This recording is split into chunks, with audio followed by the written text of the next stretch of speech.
So yesterday, the last portion I didn't complete.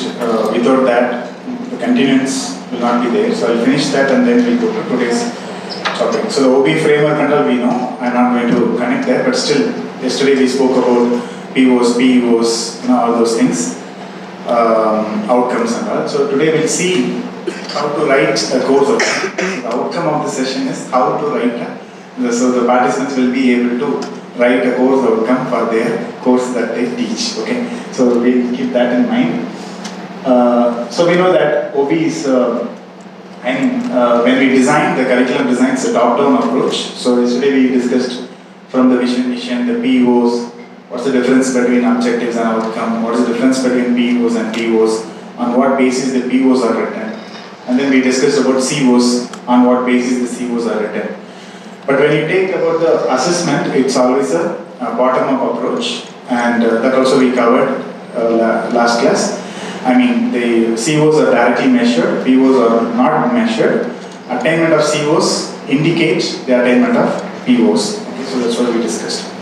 And we know our traditional, the Bloom's are familiar with this.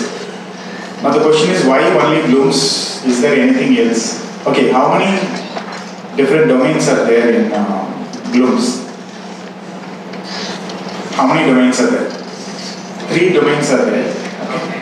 Cognitive domain, psychomotor domain, affective domain. So we generally focus on the cognitive domain, but actually the theory says we need to focus on all 3 things. Okay, psychomotor, everything we need to focus on. Why this Bloom's alone? Why don't we use other theories? There are other theories also available. It's not that this is the only theory in the world. But for some reason, this is very systematically designed and defined, and it very well fits with our education system. So for some reason, they have chosen this as everywhere they're talking about the Bloom's taxonomy. Okay, so there are other theories also. So there is another theory called solo taxonomy. So here what it says is different levels of learning. Same way, different levels of learning. So when the student comes to your class first, he doesn't know anything, I don't know anything. Then slowly I know one thing, okay, something or then I know many things, several things. And I know how these several things are interlinked to each other, how they all work together as one system. And then finally the third one is the application. How I am an expert and can apply my knowledge outside world, anywhere else. Okay. So this is another theory available. So like this, there are different theories available. One more I came across, SAMR taxonomy. So this is based on the technology integration. So how the technology is integrated. So initially, if you see, technology acts as a direct substitute with no functional change. And technology acts as a direct substitute with functional improvement. Technology allows for significant task design. Technology allows for creation of new tasks and previously which were incorrect. So without technology, we couldn't do these things. Now with the technology, we are able to do new things. Okay, so it goes to that level. So how technology can be included or integrated into the learning process. So like this, there are various models available, but for the outcome thing, we are focused with the Bloom's taxonomy. So here I have listed out some questions. Can you quickly identify? We know that 6 levels are there. Knowledge level you call or whatever you call it, K1, K2 or L1, L2. First one, distinguish between monetary and physical policy in India.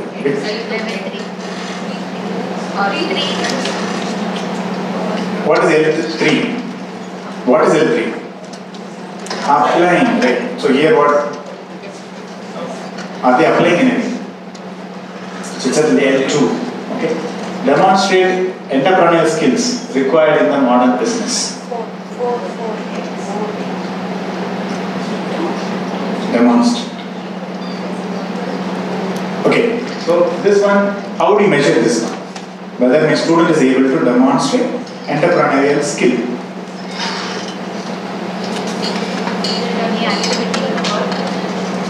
They do something and show, maybe write a business plan, make a presentation, pitch. So they are doing, right? Apply. It's at level 3.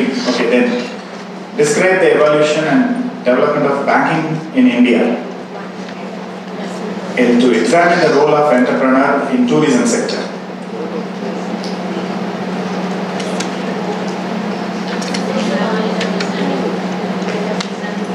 Okay, but if I give a case study, Suppose I give tourism sector in India, I give tourism sector in say Singapore, I give them some data, then I ask them to examine, it will get a higher level. It makes the student think. So always look at this, don't go with the Bloom's verb or the action verb. Look at to what extent the student will think. If your question makes the student to think or analyze or examine some given data, then it is at that level. If it is simply like that, maybe the verb might look like, you may say level 5, but he might be simply memorizing and giving the answer. Identify the causes of disagreement in profits and reconcile the same. Okay, L2. So I mean, this question, there is some financial statements given, so he is analyzing maybe at L4 also, because it's analyzing the data, financial data. Okay, but I didn't give the full data, though the verb is identify, which is L2, but in this case it will be at L4 because he has to analyze and tell what is the discrepancy. Okay. Okay, so like that, what I wanted to say here is, don't go blindly with the verb. The verb might be at a lower level, but it might have a higher significance of thinking. Or sometimes the verb might be at a, looks like a higher level, but actually it will be, student will be memorizing and giving it in the exam. Student will be able to write a computer program for particular thing, where it will come. I give a situation and he is going to write the program. In the exam I am giving this question. Which level will it come? So you think it's create, right? But in the exam hall, it will not be at a create level. The student many times they memorize and they come and write. But the same thing if it is there in the computer lab, then it could be at level 6 because he is able to do something on his own and show it to you. Okay? So it depends. So don't go plainly with the verb. Okay. Then, so CO characteristics, we need to use the action verbs, and the CO should reflect the student's ability to demonstrate the learning experience. COs are usually measured and most often within the given time frame. Okay, so few things we discussed earlier also. So how to write course outcome? We need to use the smart verb, right? And I mean, it's better to avoid these vague verbs, especially they say that experts don't use, at the end of the course the student will be able to understand. Okay, during the course only he should understand. At the time of assessment he is supposed to demonstrate his understanding. Okay, at the end of the course he doesn't understand. During the learning process he understands. So it's better to avoid these vague, non-measurable statements and use action verbs which are measurable in nature. Avoid vague qualifiers like very, completely, fully, totally, quickly, all these things again, it's not clearly defined how quickly or how it's not clearly defined. Sequence the context of each course outcome from simple to complex. Generally, in our Indian context, Unit 1 is introduction to something, then Unit 2 little bit, Unit 3 application. It goes like that. So if we have that sequence, it is easy for the student also to understand what is expected. For us also it will be a logical flow. Don't use two action verbs from two different levels. It unnecessarily complicates the calculations. Again, nobody has told all these things. It's all suggested. If you have one action verb, it is easy to measure. For the course outcome, program outcome can be comprehensive, but the course outcome, better to have only one action verb at a particular level, and then you listen. So that suppose you can easily look at that verb and the context and you can conclude whether it's at level 4 or level 5. If you put two verbs, it creates a lot of confusion. You only do not know whether it's L3 or L5. Okay. How to check whether the CO is good? 4 points. Are the COs written using action verb? Second one, does the language describe the student's learning outcome? Third one, outcome clearly explain the graduate attributes in terms of knowledge, skills, values, and attitudes. Is it possible? Fourth one, is it possible to collect accurate and reliable data? So, evaluation, whether during an exam hall or in a semester using a mini project or an assignment, are you able to quantify it within the given time frame? If you are not able to collect data, then that course outcome is not valid. Say for example, the student will be able to, economics, A student, at the end of the course, student will be able to develop economic policy for the country. Can you measure it? Is it okay, achievable for a student, undergraduate student, to prepare a draft? Maybe he can analyze, compare last year's and this year's are the policy given by the governor, RBI governor, the previous quarter and this quarter. But will he be able to do that at the end of the UG program? So we need to ask all these questions and create. Sometimes we get exaggerated and excited. Okay, people are told it should be at level 5, so students will be able to develop, construct, create, and we write something which is not achievable at that point in time. We need to keep in mind. So for your course, we can have weekly any one course. If you take as an example, we'll see whether that course outcome is correctly written based on the 4 criteria checkpoints we have. Any example of one course anyone can say, we can create a course outcome. Income tax. Income tax. Income tax we can take. Ma'am? Any one course if you say, we'll try to define the course what you teach. We'll try to write the course outcome.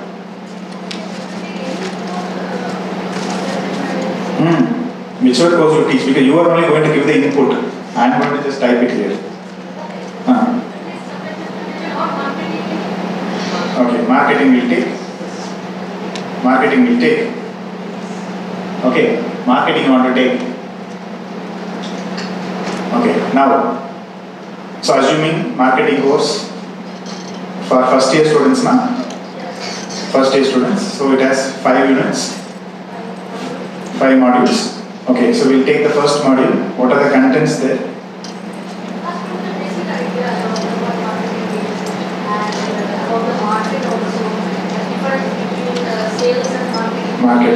Marketing mix is there, 4 P's. Second module. Okay. Second module, 4 P's. Focus on 4 P's. Okay, I understand. So first module is introduction, correct? So when you complete the first, so we'll assume that for each module we write one course outcome. Okay. So at the end of that particular module, what would you want your student to demonstrate? Suppose first you need to complete it. Say for example, I am coming to your class for an inspection. What would you as a teacher want your student to demonstrate in front of their class and in front of the inspection committee? After the first module is done, introduction is done, what he is supposed to demonstrate? What is your expectation? Accordingly we write. So at the end of this course, my student will be able to understand about the basic idea of marketing, what marketing is. Okay. So understand, we'll try to avoid that verb. Okay. Instead, we'll suppose. Okay, we can do the role play also. Okay, that's all. So at the end of the course, my student will be able to comprehend or articulate the basic market structures, or what do you say? Basic marketing concepts. Or ideas. Concepts, there are 6 marketing concepts. Okay. That will be a later. Okay. That will be included in the first module also. Different marketing concepts. Okay, so the basic marketing concepts will be the Okay, I'll put it like this. The student will be at the end of the module, the student will be able to articulate the basic marketing concepts at the introductory level. Is that fine? Okay. So second module starts with the marketing mix. Yeah. So what do you want it to do? What do you want your student to demonstrate at the end of the course? Whether you want the student to develop a marketing mix, given suppose I say a chocolate brand, come up with a marketing mix. At first, they will describe the network of case studies. Okay. Suppose Hindustan Liver Limited. So all the products of Hindustan Liver Limited. So we will discuss or we will analyze how the product lines in India product taste, product length, product variety, and how product life cycle also will Okay, so we'll say at the end of the module, student will be able to analyze the given product based on the product life cycle. Is that okay, ma'am? Right. So now these two things, is it having the action verb? Can I measure it? Like if he demonstrates, if he articulates, or if he is able to analyze something, can I ensure that he has achieved the outcome? Can that be measured? Yeah, with the help of role play we can measure. Measure which one? For the first one? Yeah, first one. Okay, second one? With the help of a case study? Yeah, case study We can, so both are measurable. So both are measurable. We have used the action verbs. Okay. Is it reflecting the student's learning experience outcome? Yes, it is definitely doing that. And can you measure it within 50 minutes or 1 hour of class, or can you measure it within 2-3 hours of examination? Okay. So this is a good CO. That's it. Any doubts? Any doubts? What we do for theory subjects? Ma'am? What we do for a predominantly theory subjects? Yeah. No. Any one subject. History of which one? Ma'am? History of Karnataka. So, ma'am, I like this question. So you teach. I don't know the course content. Yeah. But no. Very simple question, ma'am. Always. No, any course you teach or anyone comes to you, how do I write the CO? One simple question to ask. At the end of the course, what do you want your students to demonstrate? Do you want your student to demonstrate, articulate the history of Karnataka, or do you want your student to compare the history of Karnataka with history of Tamil Nadu, or with something else, or you want your students to, write a narrative, we'll finish, I'll come. Accordingly, we'll write. It's not discipline, it's only a written test. You cannot do something and create something and you cannot see the end effect of outcome. Here it is only my understanding, my comprehension, my ability to analyze. Usually that is how we for but what to demonstrate and what they will perform in front of people. Suppose they have to enact a drama based on the historical culture, then it can be at a higher level. Or say they have to come up with a model to demonstrate, that can be at a higher level.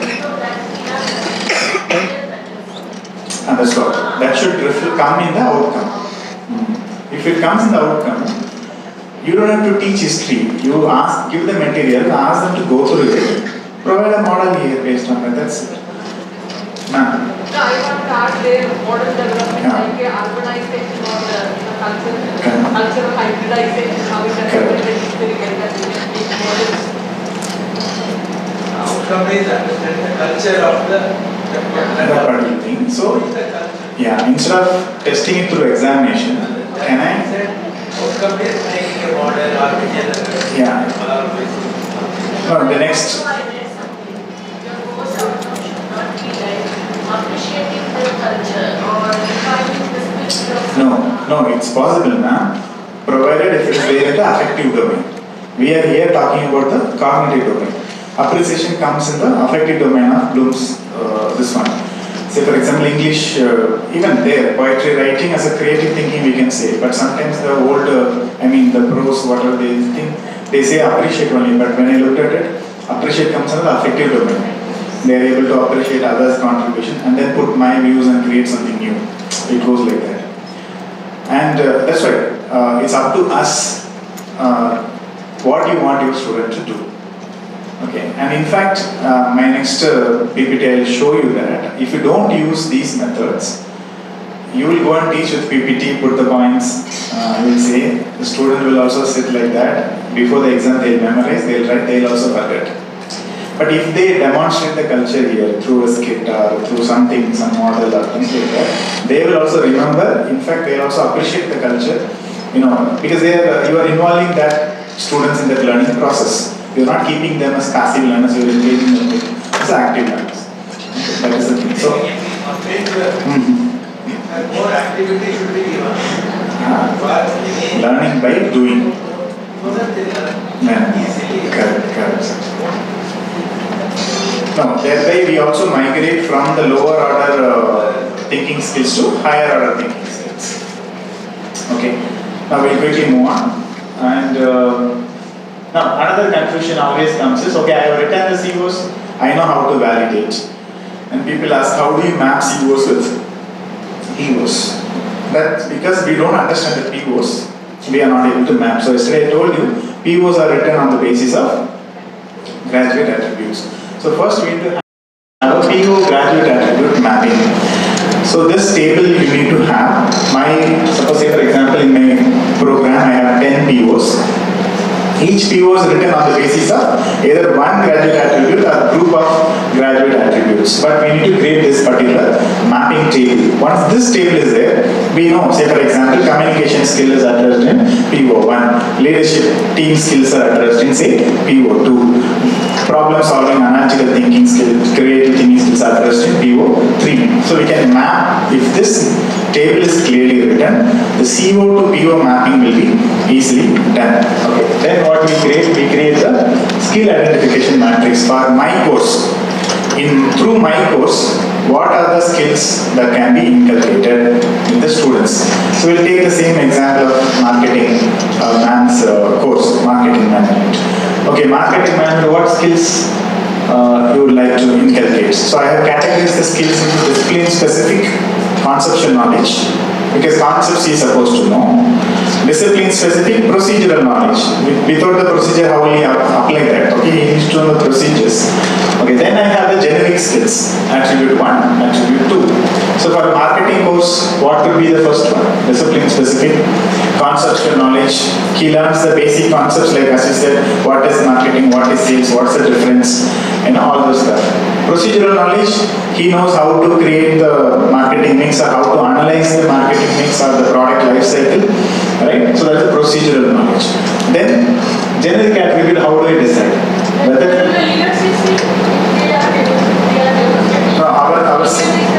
our CO is this one, articulate the basic marketing concepts at the introductory level. Okay, so for that CO, conceptual knowledge will come, procedural will it come? May not come. Okay, whereas the second one, procedure might be there because you are doing the analyzing the product life cycle. Okay. Generic attribute, generic skills. Which skill will come? Okay, no, the way you assess, it depends on that. Suppose you, yeah, so say for example, I give a case study, ma'am said I'll assess it through a case study, the second CO. So when you give a case study, the student is receiving some inputs from you, analyzing it, and then he is going to give. So now generic attribute will be analytical thinking will come. It depends on your assessment. Suppose product life cycle you assess with this question, explain product life cycle. If you give that, you are not giving the scope for inculcating generic skills. But if you give a case study, then it becomes this one. Suppose same life cycle, if you make it as a group teamwork. Like how we can avoid that decline in stress? Which one, sir? After maturity, how we can avoid? Yeah. No, in the exam, if you ask like a theory question, it's at a lower level. He's going to just write. He doesn't kindle or instill any other skills.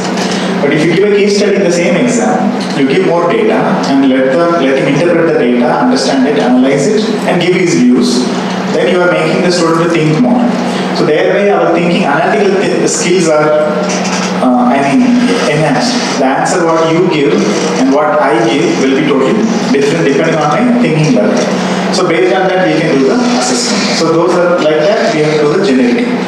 Suppose you give the case study, not the exam, you give the case study to the student, he is analyzing it, coming and making a presentation to the class. Then which skill can also be assessed? Communication. Okay. So now conceptual knowledge is there, procedural knowledge is there, analytical thinking is there, communication is also touched upon. So in the PO, where is your analytical thinking? Say PO1. Where is your communication? Say PO2. Where is conceptual knowledge? Say PO, which is specific, discipline specific. Say PO8. Where is procedural knowledge? Say PO9. Okay, so I do the mapping that way. It is purely based on the skill. Course also touches the skill. Program also touches the skill. Which skill is mapped to which program? That CO and that PO will be mapped. Now the second question comes, which one will have the higher weightage here? So with regard to the second PO, he is able to analyze the product life cycle. Conceptual knowledge will be there, right? About the product. Procedure will be there. And we also have communication and analytical thinking. Which will be my primary, for which one I should give more weightage?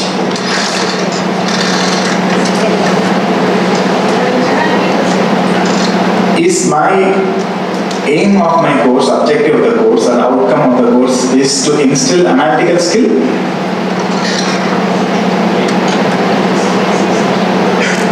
My course is not to, my primary objective of my course is not to increase analytical skill.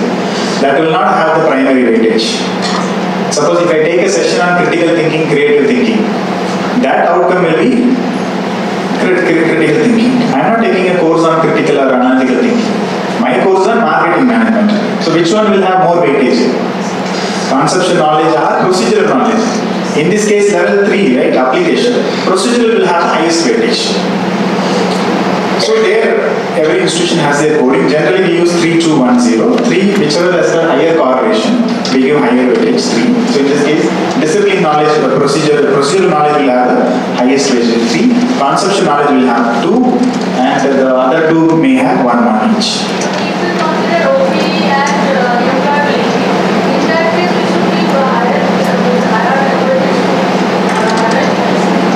But what was your objective? Your course was not on employability. Your course was on marketing. But okay, you have to break down the employability skill also. No? Break down the employability skill. Again, you will come back to communication or discipline specific knowledge only, right? Employer, what he looks at? His domain knowledge, whether he is able to apply, or whether he is able to communicate what he has learned. So it boils down there only. Now, I'll give you a very simple example. Suppose I have a course on communication. My primary weightage will be given for communication. My course is not on communication. My course is on marketing. But in that, since I am making the student to take a presentation, give a presentation, his communication skill is also enhanced, which I will measure when he presents, when he makes a presentation. I will create a rubrics. I think next session is on rubrics. You will create a rubrics to measure how the communication grade 1, 2, 3, 4, 5. You have to measure. Otherwise, there is no point in doing the mapping. Mapping will remain the mapping. We have to measure it. Okay, so this is COPO mapping, and then we create a course assessment plan, and where we connect all the activities, exam questions, and then we do the mapping which CO and which assessment instrument. So this one will give us the mapping between P1 attributes. This will give the mapping between COs and attributes. This will give the mapping between COs and the assessment instrument what we are going to use in your course. This is a plan. Plan means before you start your semester, you should create these things so that you will have clarity. Students will also have the clarity. Okay, so assessment we are not touching, it's beyond the scope of this session. So here ends. We go to today's thing on course assessment plan.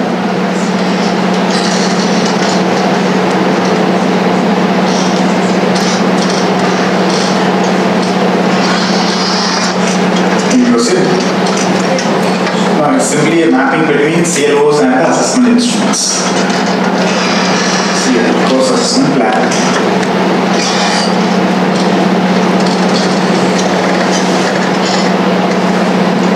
Done? Okay, so now we come to the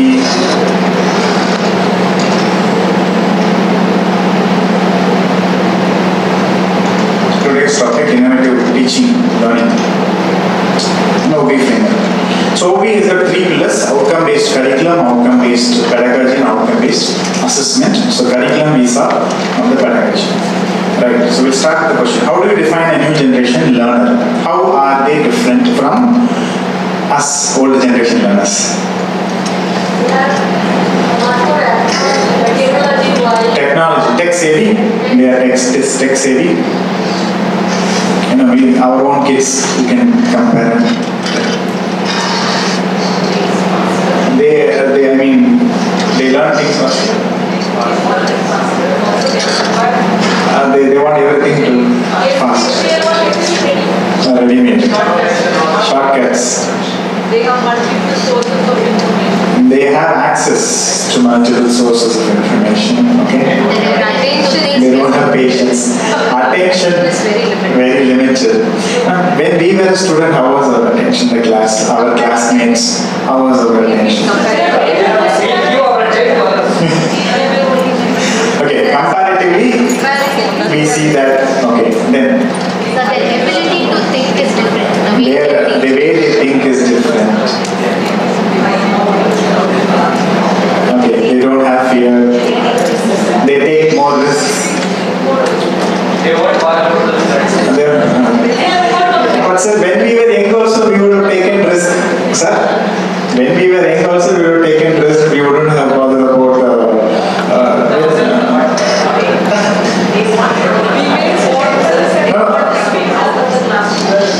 Out of the classroom teaching. Okay, good. No, that's what. We need to make it. No, don't compare them with our age at this age. Imagine our childhood age and see many of the things we also had. You know, how many of you don't know went and taken bath in running water, river or this one. I have all done it. You know, without knowing swimming has gone there. Where did I think about I didn't know swimming, but still we went. Okay, we have taken risk. But there are various aspects the children differ. Okay, but that is there. But what we understand is there is a difference. Okay, there is a difference. So we know that quickly I'll go. They are digital by birth. They seek fun in whatever they do. Okay. The most toughest thing for them is sit in one place and listen to a lecture. How many of you enjoy my lecture? We also can't do, no? We also can't do. Why are you expecting your students to sit and listen to you for 1 hour? Can you listen to me for 1 hour? You are not able to do that, right? In fact, there also, look at this post-lunch session, okay? And boring topic of OB, okay? So, too much on the students, they also find it difficult, Okay, then, content creators, not content consumers. They create, our generation, always we receive a WhatsApp message, we immediately share to all the groups. Okay. They don't know the basic idea, basic concept.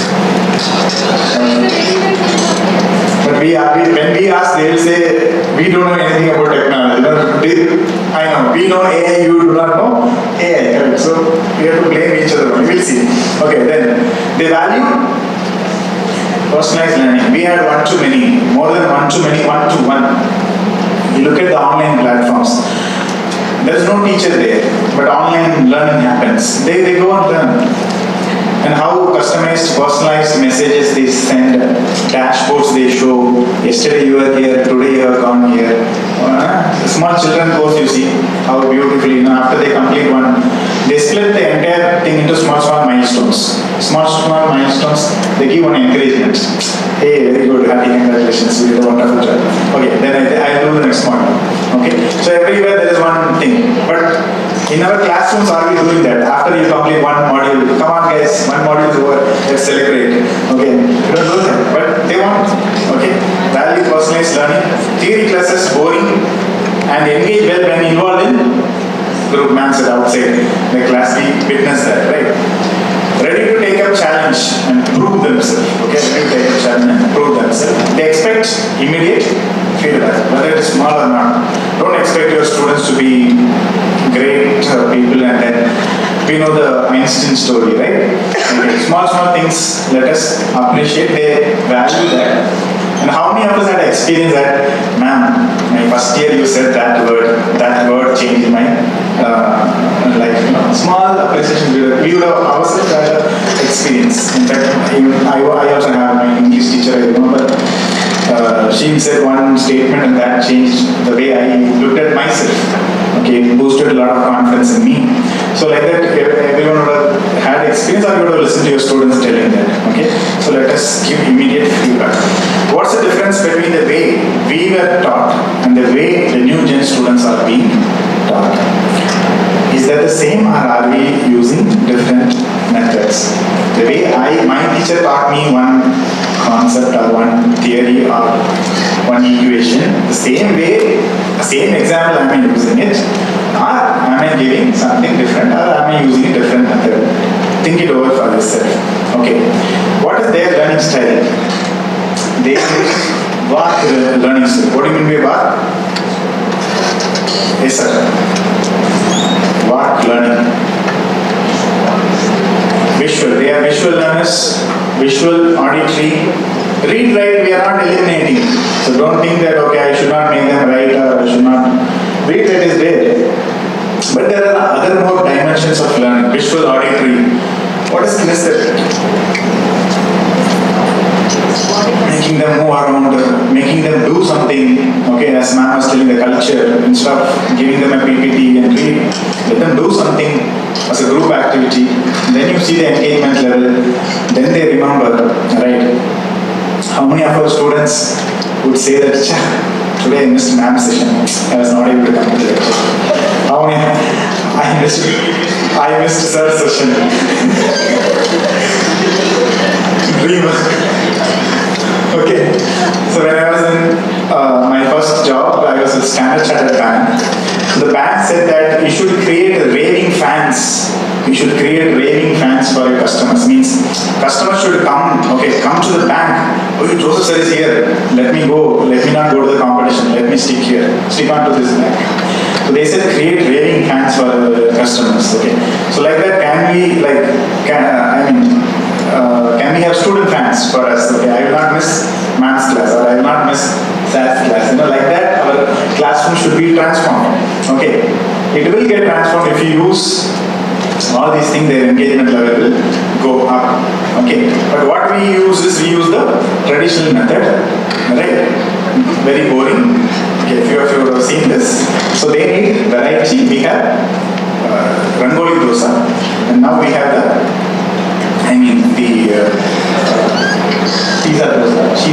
pizza dosa, okay? So, learning by listening in the classroom to your lecture, how much it reaches the student? How much it reaches?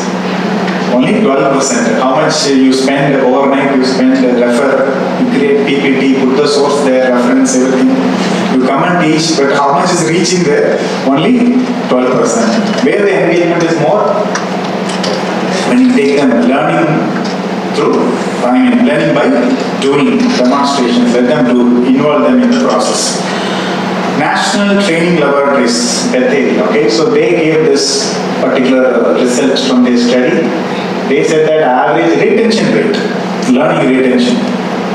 Seriously, no, whatever we teach, finally, we ask a question in the exam, we tell them so many times this is important, still student miss out. Yeah, how come that you wrote this answer? How did you miss this answer? How many times I wrote? How much time I spent to explain? We all would have had, no? That's because lecture method. Retention is only 5%. Okay, which is the highest, discussions, group discussions, demonstrations, 30%, group discussions, 50%, practice by doing, 75%, teaching others, what is that? Peer learning, 90%. So involve them. You be passive, let them be active learners. You be just be a facilitator in the learning process. Okay. So this is all research. Okay, I'm not telling. You can try and see whether the retention rate is going up or not. Okay, fine. Peer learning, teaching others. Peer learning. That's the source, man. National Training Laboratories, Bethel.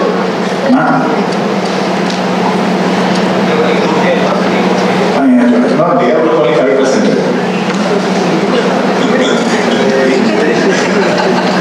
Okay.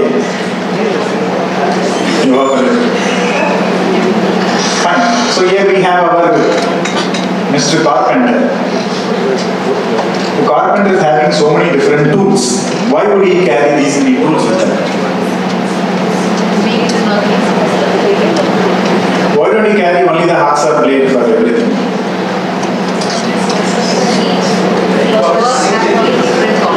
Each and every task requires different tools. Carpenter is avara, plumber is avara. But the teacher always carry only one and only method, chalk and talk or PPT. Whatever may be the skill, whatever may be the concept, whatever may be the topic, same unit 1 to unit 5, same method. But 5 COs are there, 5 different skills. But PPT only. That's where we need the innovation, teaching, learning. That's where. So look at the outcome. Look at what skills you want your students to inculcate. According to the concept, you see how you can bring the change. Okay, backwards, whatever we have done, PPT is very easy, we know, we can easily create and we do it comfortably. But see to that, having known that lecture retention rate is only 5%, should we do that? Like the carpenter, can we deliver the same topic in a different way so that the student engagement will be higher, the retention will be higher, and the students will say that, today I missed maths class, today I missed sir's class, right? So they should say, wow, Standard Chartered Bank taught me that. Your customer should say every time they come to you and get for a service, they should say, wow. Like that, can our students say, wow, beautiful, sir, right? So can we make a wow experience? In marketing we say wowing your customer, wow experience. So can we make our students to say wow to our class teaching? Our students say that honor is over. Honor is over. That's it.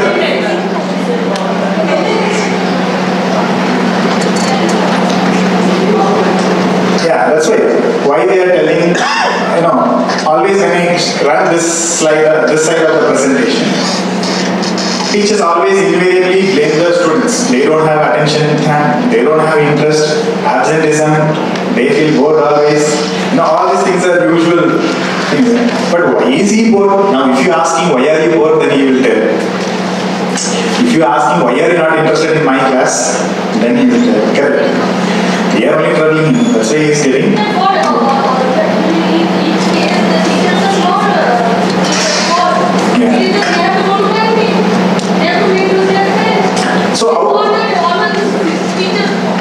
What is there outside?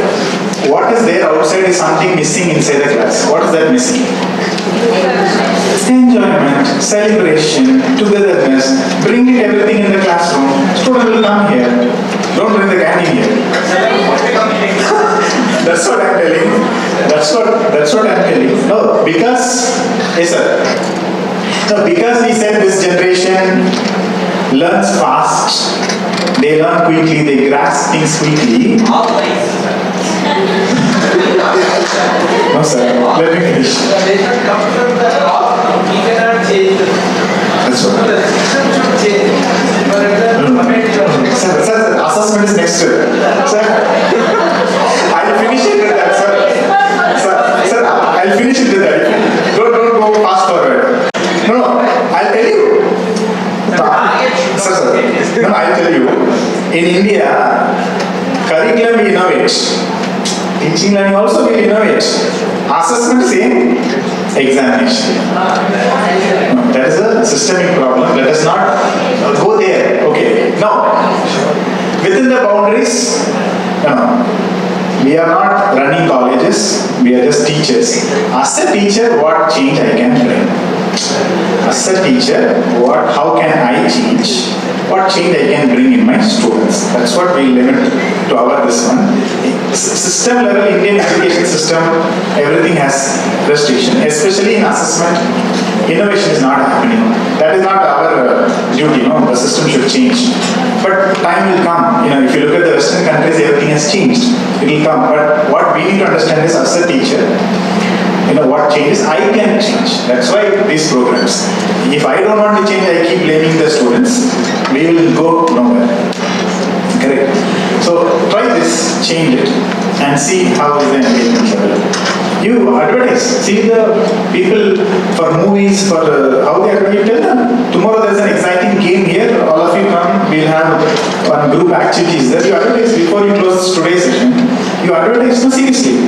You create interest in the students. Tomorrow we have a group activity. There is no theory class tomorrow, guys. There's only activities. Okay, so please come.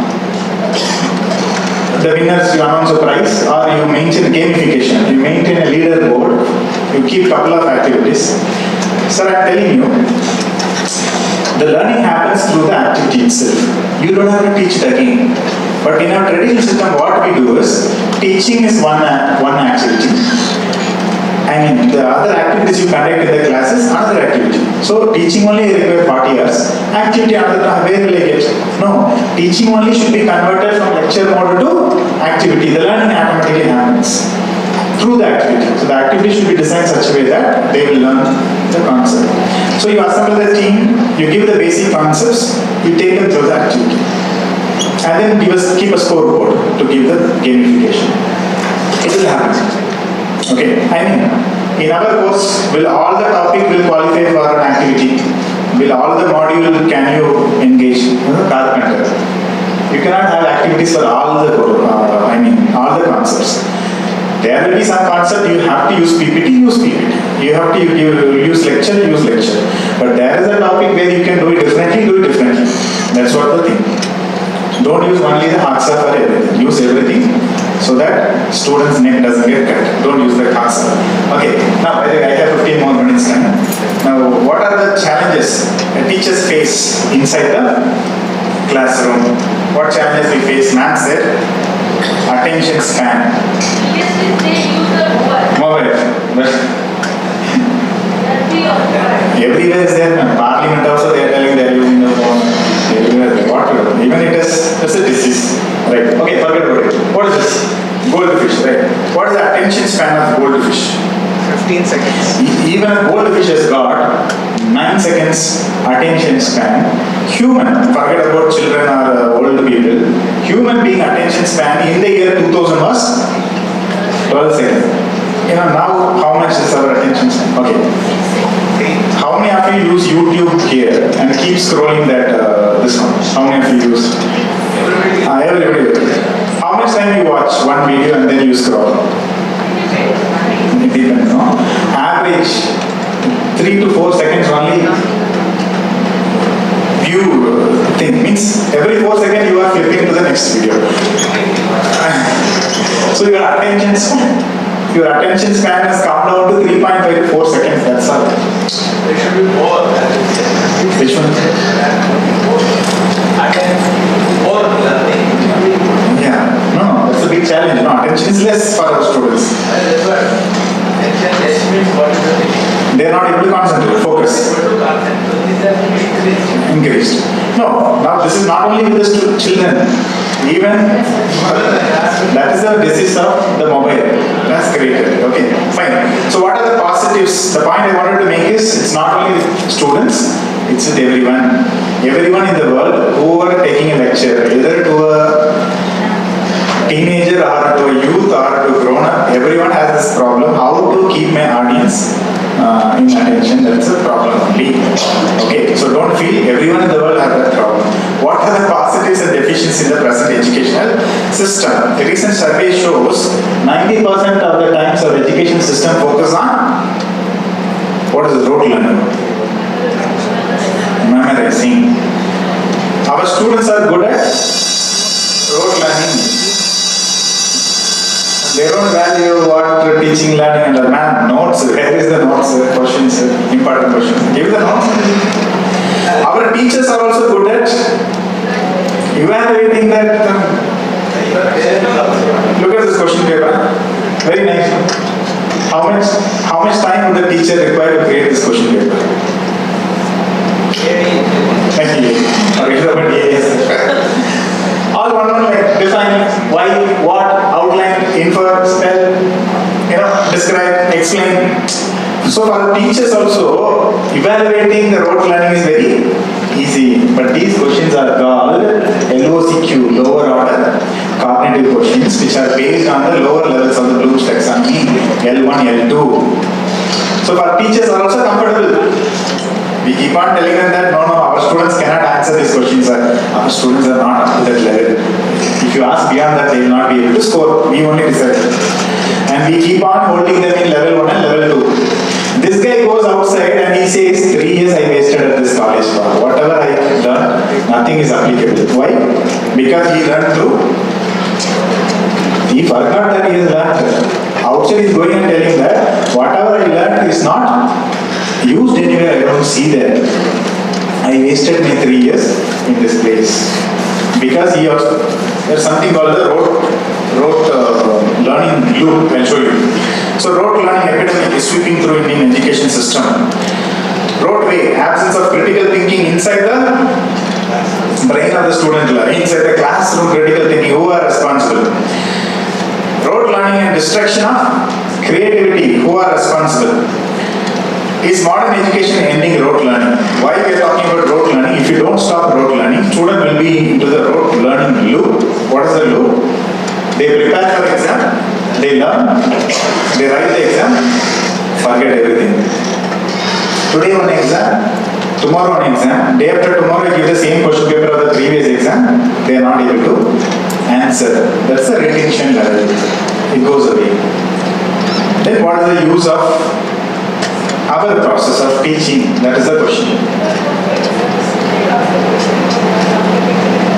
After that only it's not there. That's why the retention level for lecture is 5%. That's why the retention level for lecture is 5%. Okay. Now, also there is a skill gap. What is the skill gap? Now these are the skills which the industry required in 2020, 2015. And you can see some repeating skills. What are those repeating skills? Critical thinking, problem solving, right? 2020, 23, are they present? Critical thinking, problem solving, creativity, analytical thinking. It's all repeating, right? 20, 25, critical thinking, problem solving, everything is there. Anywhere do you see it's written programming in Python? Program and any skills it is written. Those are all tools, okay? Basic skills remain the same even you go over years. Tools will change. Yesterday I used an axe. Today I use a motorized axe. Tools might change, but the skill remains the same. I should know where to cut. If this kind of a tree means where to cut, I should know. That nobody can teach. That only we are teaching.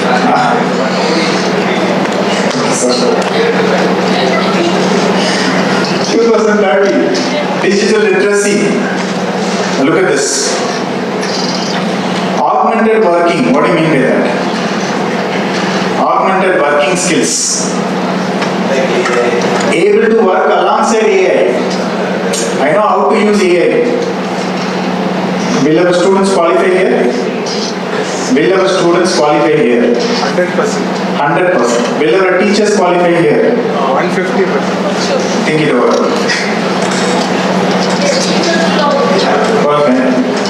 Okay. So, I assume all are using AI in our... No, for teaching. It is a trend of For work. This is augmented working, not for other purpose of creating videos. At workplace, whether the student is able to adapt and use, embrace, integrate AI into his workplace. Same way into our work, are we using this one? Okay, now I leave it to you. Data skills. Okay, these are the essential skills for the students. Again, critical thinking, everything remains the same. So new skills have come, ability to work alongside AI. The recent policies I think ma'am has covered, which will focus on the changes. Morning also it was there. Outcomes and all we covered, OB we covered. So I will directly go here. Okay, so we know there are 6 levels. Which one should we use in our teaching learning? After 3 depends on the course. OB doesn't say that it's a crime if you use L1 or L2. So somewhere even in our college earlier, if you remember, don't use L1, L2, we would have said. Okay, then we changed. Okay, OB doesn't say that it's a crime to use L1, L2, no. But what do you understand from here is, if you teach at L4, it is assumed that the lower levels are already attained. Without not able to remember something, he is not able to understand, he is not able to apply it. Unless understood, he is not able to apply. Unless you know how to apply, where to apply, when not to apply, he is not able to analyze.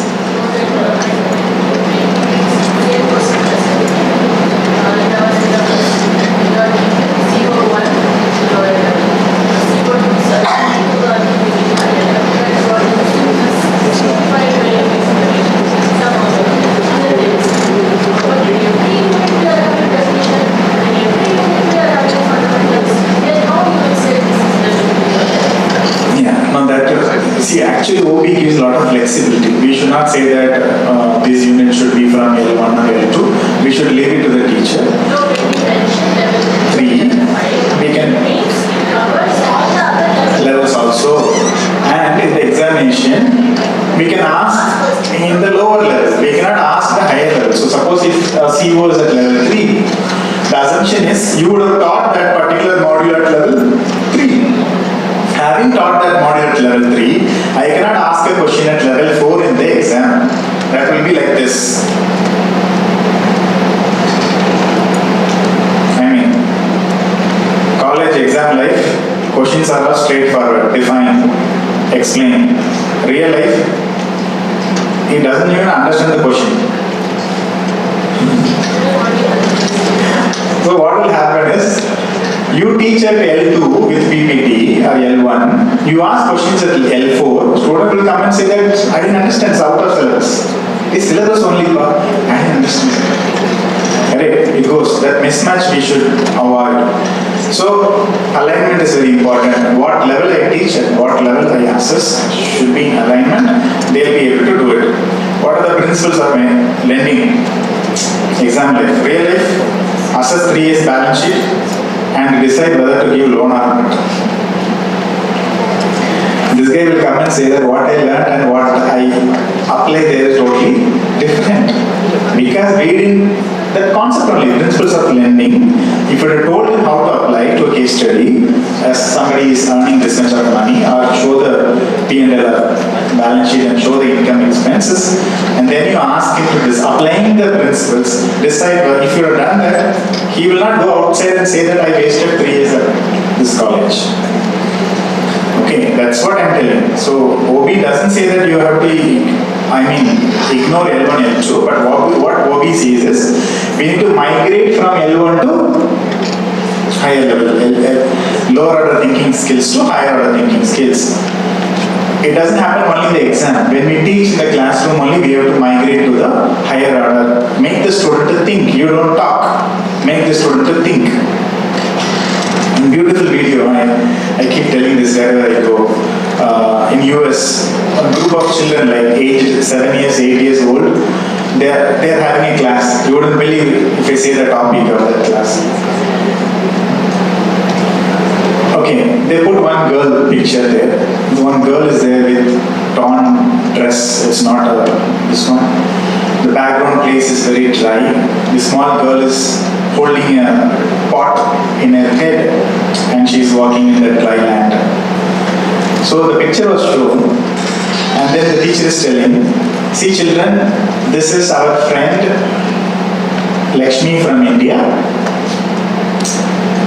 And poor girl, in their village, they don't even have water to drink.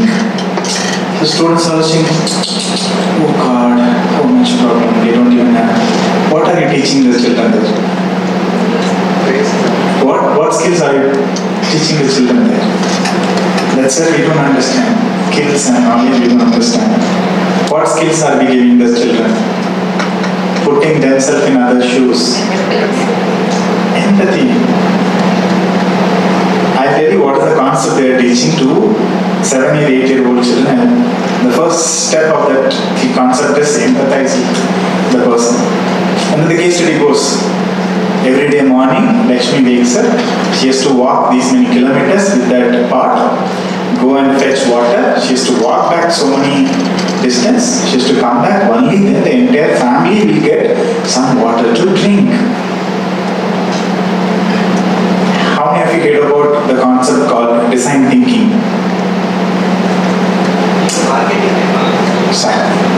No, it's a problem solving technique. Design thinking. What is the first step in design thinking?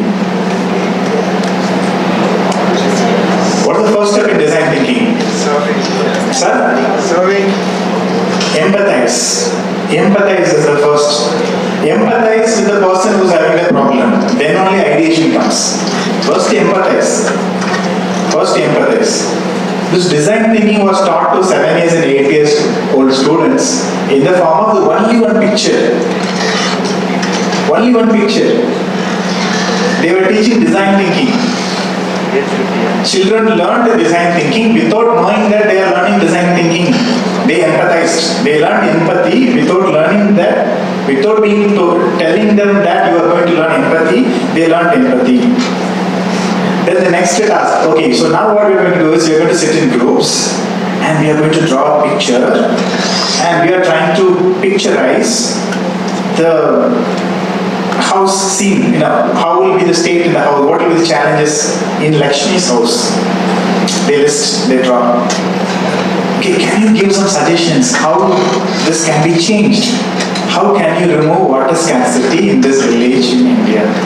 Children 7 years, 8 years, they are bringing their own ideas. Creativity, ideation, second step in design thinking. It goes like that. But if we have to teach design thinking in our class, what we do?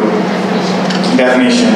We put the flow diagram. Step 1. Beautiful, visuals you will get. Step 1, empathy. This guy wouldn't even know what is empathy. Okay, so I'm just telling. Okay, so the way you teach requires innovation. It may not be use of technology, AI, and so many things. As simple as how this children are taught, empathy and design learning. So education is not the learning of facts, but the training of the mind. You stop talking in the class. Make the student to think. I'm not telling it's easy, but try it. Try it, keep on trying it. Incentivize the students to involve. Incentivize, they need quick appreciations. Have a leaderboard, have a score sheet for whatever activities you do. Whether you give marks are not separate, just you have this one. Whoever is the leading, give them some chocolate or give them some certificate, something you give them. Encourage them, all will one day fall in line. Ma'am. The only limitation of that scenario is we don't do specialization. We don't go to generalized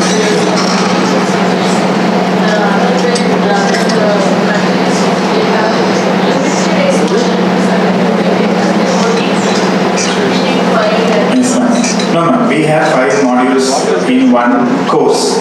In that module, we use lecture for all the 5 modules.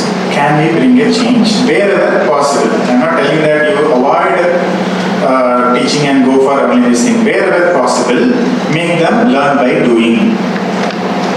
Involve them in the learning process. Wherever possible. Okay, you are able to do only 25% of the module, fine, not a problem. What is the year-based key measure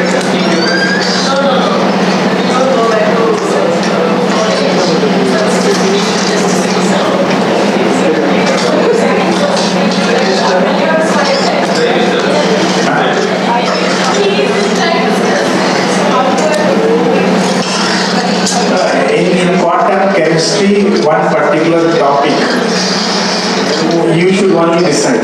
Suppose if I am teaching, 5 more minutes. I am teaching, say, machine learning.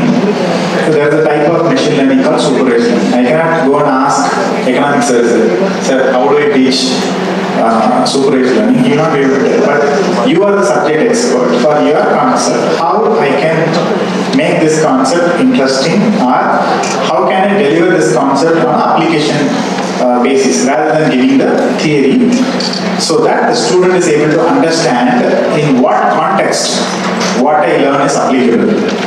in what context, what I learn will be useful for me. If you make them understand that, the retention will be more, the engagement will be more.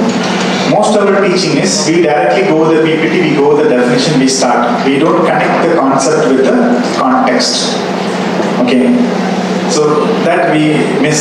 Student, they don't understand where it is being applied. We had a meeting, training meeting. One computer science professor, he was talking about some queuing theory.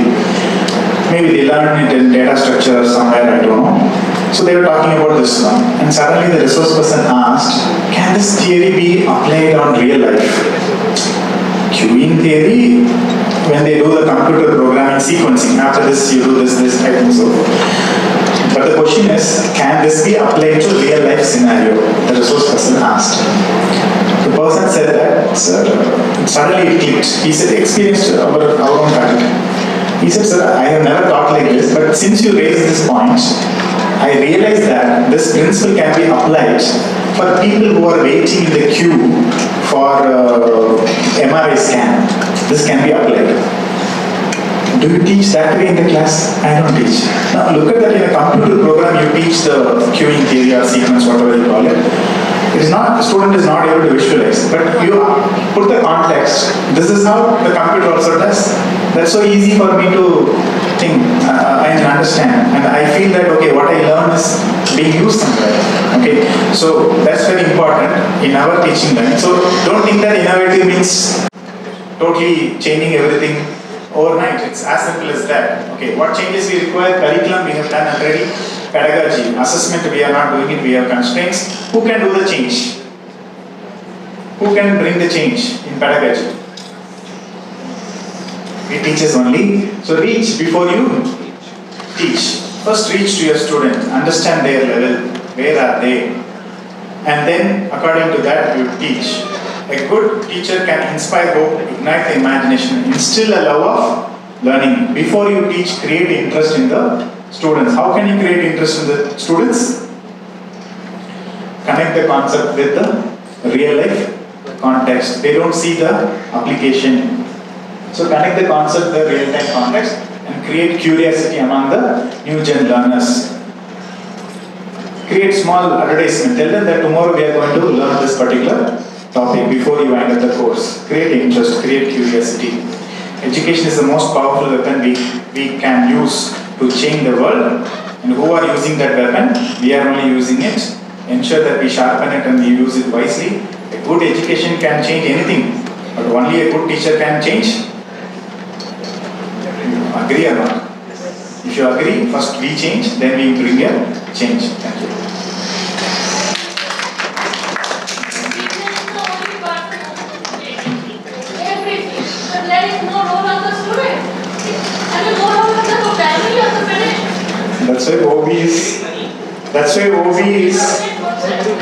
That's why OB is a learner-centered approach rather than teacher-centered approach. Gone are those days where the teacher will decide everything. Now the learner, what he is supposed to know, what he is supposed to demonstrate, that we are supposed to teach. According to their level, we are supposed to teach. So we have to change. Actually, we the part of the teachers, not the how was the teacher in subject? What is the achievement in that subject? In the student Yeah, thank you, sir. Ma'am, you can interact with sir because they need a short break to get back for the next session. And thank you, Joseph sir. I think very well explained how each of us has to market ourselves to the new generation is what I could grasp. Thank you so much, sir. We will have a short break and then we will come back by 3:40, 15 minutes. Okay. Yeah. LMS portal is enabled with this course. I have posted Ramya ma'am's contents of yesterday. Yesterday we didn't do video recording, so you can refer to that content. And slowly the recordings will also be put there. You can use your own login credentials, what you are using.